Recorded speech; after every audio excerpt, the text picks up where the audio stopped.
Good afternoon teachers. இன்றைக்கி 10th தமிழில் எழுத்து என்ற தலைப்பில் இருக்கிற ஒரு இலக்கண பகுதியை தான் பார்க்க போகிறோம். நமக்கு எழுத்துனா தெரியும்.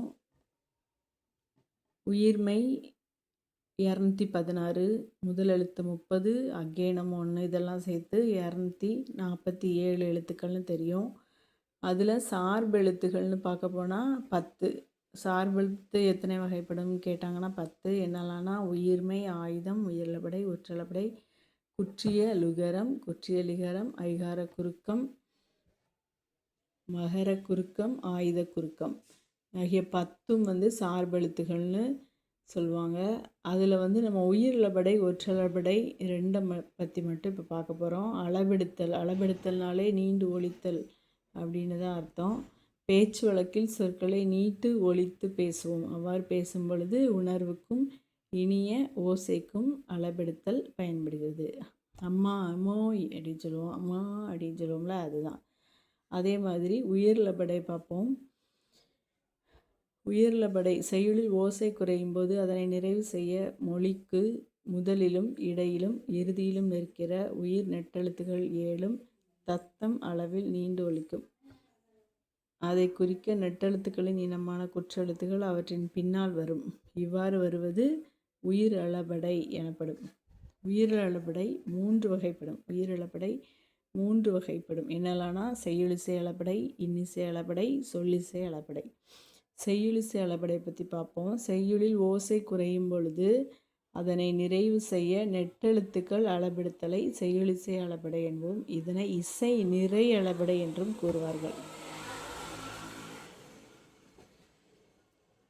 ஃபார் எக்ஸாம்பிள் பாருங்கள், மொழி முதல்ல ஸ்டார்டிங்லேயே வர்றது ஓதல் வேண்டும், ஓதல் வேண்டும் அப்படின்னு சொல்லியிருக்காங்க. ஓதல் ஓவோட நெட்டெழுத்தான ஓ அளபெடுத்து வந்திருக்கு முதல்ல. அடுத்தது மொழி இடையில் உரா இருக்கு, உருநோய் உரா இருக்கு. ஆவோட நெட்டெழுத்து ரா ஆ மொழி இடையில் வந்திருக்கு பாருங்கள், அது அளபெடுத்து வந்திருக்கனால ஆ அளபெடுத்து வந்திருக்கிறதுனாலையும். அடுத்தது நல்ல படாரை, படா பறை, படா பறை அப்படின்னு சொல்லுவாங்க. மொழி இறுதியிலையும் வந்திருக்கு. ஆவோட நெட்டெழுத்து அளபெடுத்து வந்திருக்கு இதில். அடுத்து பாருங்கள், இன்னிசை அளபடை. செய்யுளில் ஓசை குறையாத இடத்திலும் இனிய ஓசைக்காக அளபெடுப்பது இன்னிசை அளபடை. செய்யுளில் ஓசைன்னு வந்துருச்சுனாலே இதில் என்ன செய்யலாம், இனிய ஓசைக்காக அப்படின்னு சொல்லிட்டாங்கனாலே அதை இன்னிசை அளபடைன்னு சொல்லலாம்.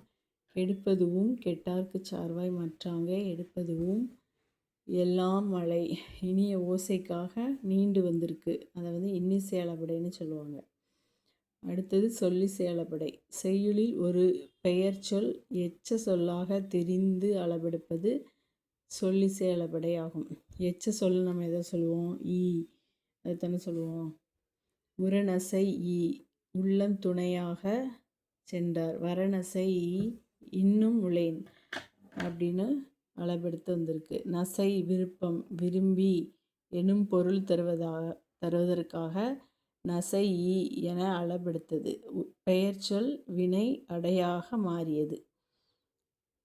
அடுத்து பாருங்கள், ஒற்றளபடையில் செய்யுளில் ஓசை குறையும் போது அதனை நிறைவு செய்ய மெய்யெழுத்துக்களான இங்கு, இஞ்சு, இன்னு, இன்னு, இம்மு, இன்னு, இவ்வு, ஈ, இல், இல் ஆகிய 10 அஃகு என்னும் ஆயுத எழுத்தும் அளபெடுப்பது ஒற்றளபடை ஆகும்.